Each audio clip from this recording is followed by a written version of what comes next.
WHAS 11 Weather First. Good evening, I'm meteorologist Colleen Peterson. Right now temperatures are in the 40s, so we are staying a little bit warm due to those clouds. We did see some clouds after beautiful sunshine on Saturday, but dry. That's the most important part. Tonight we will be cooling off to the 30s, clearing out tomorrow with another great sunny day in store. I'll tell you when that next chance of rain is heading our way. WHAS 11 night team starts now. Tonight on the night team, LMPD and the SWAT team shut down parts of Algonquin Parkway for hours this evening. It's still early in the investigation. A man is in the hospital as officers continue to search for the suspect. Plus, KSP is investigating after a Bardstown officer fired shots in a Taco Bell last night. What led to the shots being fired? And later, coming down harder on crime has been a hot topic in Frankfort this legislative session, but investments in police presence and incarceration could mean heavier workloads for public defenders. You know, we have anywhere from 240 to 300 cases. Our focus team breaks down why the current proposed investment in that transition is still a work in progress. Right now on the WHAS 11 night team.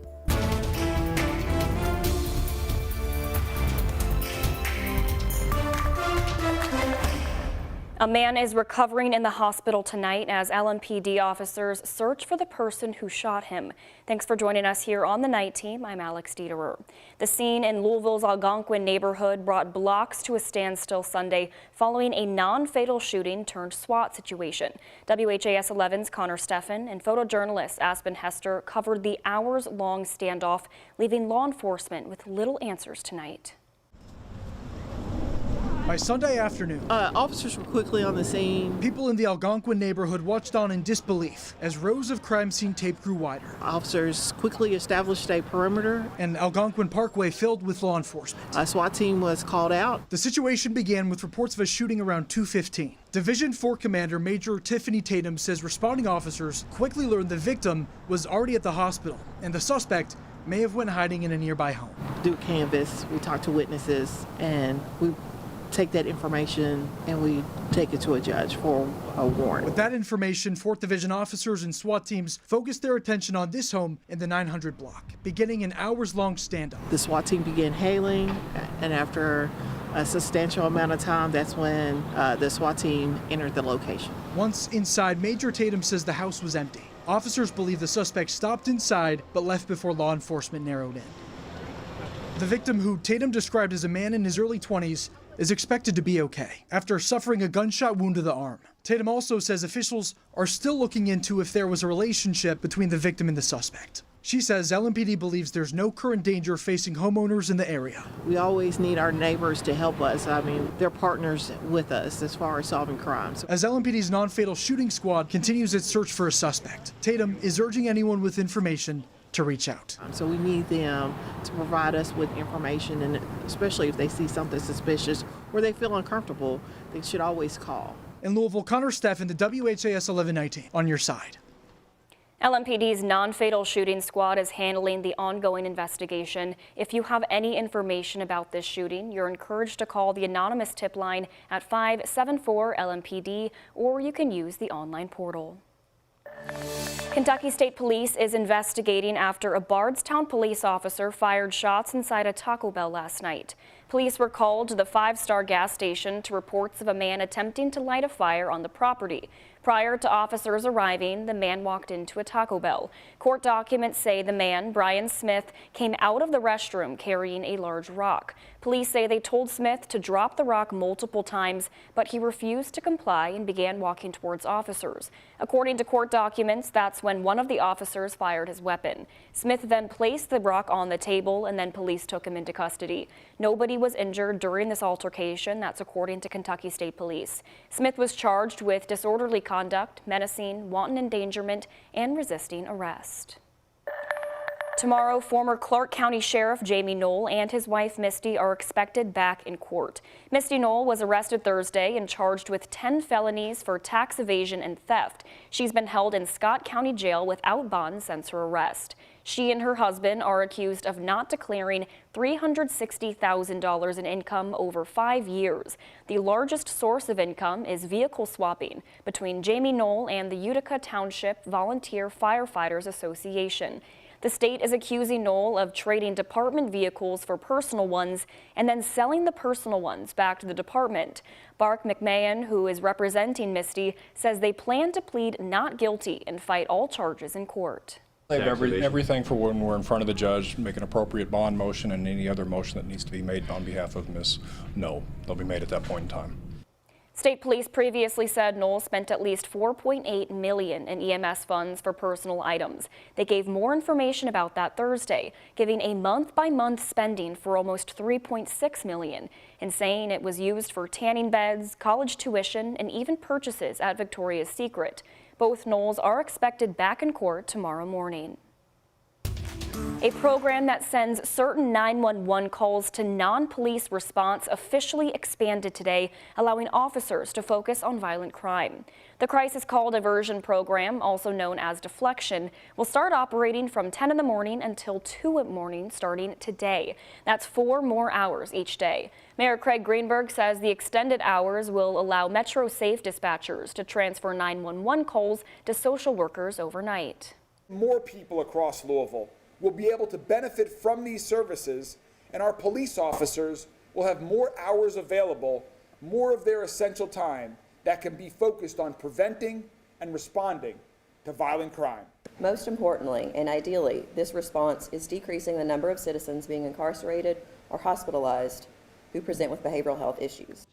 In 2023 alone, crisis triage workers responded to 1,800 calls. Mobile response team members helped nearly 500 people. New computer system updates are slowing things down with long waits right now at the Jefferson County Clerk's offices and clerk's offices across Kentucky. Kentucky is in the process of rolling out a new automated vehicle information system, which is used for things like registration renewals. What was usually a standard 10-minute vehicle renewal can now take hours as clerks work through various issues. Jefferson County Clerk Bobby Holsclaw says she can't do anything locally to solve this problem, so people should plan for long lines. The old system did need to be replaced, there is no doubt. It was so old it could have crashed any day. So they made the right move in trying to get a new system up. And I can only hope that when they get done, it'll be much easier with the transactions than they were in the past. But that's something only time is going to tell. Kentucky Governor Andy Beshear says the state is working to get through the issues, but said once the issues are resolved, the process will move more swiftly and easier than before. People are going to be able to keep their license plate, go into different clerks' offices when they weren't able to, be able to do more things online. But we've been working on this for 8 years, and this is the last set of bugs that we need to get through. The Jefferson County Clerk has lobby cameras available for each branch so you can view the lines to see if they're busy. We have a link to those up for you on our website, WHAS11.com. The U.S. is planning to take, quote, more action against Iran-backed militants after launching dozens of strikes in Iraq and Syria last week. That's according to the White House. This comes as the U.S., along with a coalition of countries, struck targets in Yemen over the weekend to try to prevent repeated attacks against international shipping and naval vessels in the Red Sea. ABC's Mary Alice Parks has the latest. U.S. Central Command releasing a statement saying early Sunday morning the U.S. conducted a strike in self-defense against a Houthi anti-ship cruise missile prepared to launch against ships in the Red Sea. Now, we can't guarantee that there still won't be attacks on their ships, but we are doing everything we can with the international community to protect that shipping. We know how vital a waterway the Red Sea is. Sunday morning's actions come after a series of airstrikes on Saturday by the U.S. and the U.K. with support from 6 additional countries that struck 36 Houthi targets over 13 locations. The coalition releasing a statement that said, quote, "We will not hesitate to continue to defend lives and the free flow of commerce." Meanwhile, on Friday, the U.S. carried out dozens of strikes in Iraq and Syria, hitting as many as 85 targets at 7 facilities, saying it will take more action against Iran-backed militias in response to that January 28th drone attack that killed 3 American service members at the Tower 22 outpost in Jordan. This was the beginning of our response. There will be more steps But there will be more action taken to respond to the tragic death of the 3 brave U.S. service members. Now, President Biden has repeatedly said that he does not seek a direct conflict with Iran and would like to avoid a larger conflict in the region. But adding, to all of those who seek to do us harm, we will respond. Now, Hezbollah also issued a statement calling the actions of the U.S. a blatant violation of sovereignty of the 2 countries. Mary Alice Parks, ABC News, Washington.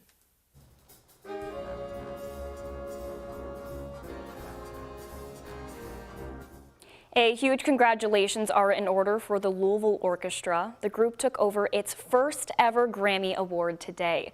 The orchestra was nominated for Best Classical Instrumental Solo for American Project, alongside world-renowned pianist Uja Wong and conductor Teddy Abrams. Abrams was in Los Angeles accepting the award on behalf of the Louisville Orchestra and Wong. I have to say a huge congratulations to the incredible Uja Wong, who soloed on this extraordinary album. Uja is one of the most talented musicians on the face of the earth right now, a person who's drawn so many people to the music that we play, and I know she sends her very best. In a post to social media, Louisville Orchestra said they were incredibly honored winning the Grammy, calling it a win for the entire Louisville community. And Kentucky native Chris Stapleton also picked up 2 more Grammy wins, bringing him to 10 total. Stapleton took home Best Country Song and Best Country Solo Performance for his song White Horse. Stapleton and fellow Kentucky native Carly Pierce were also nominated for Best Country Duo Group Performance for their song We Don't Fight Anymore.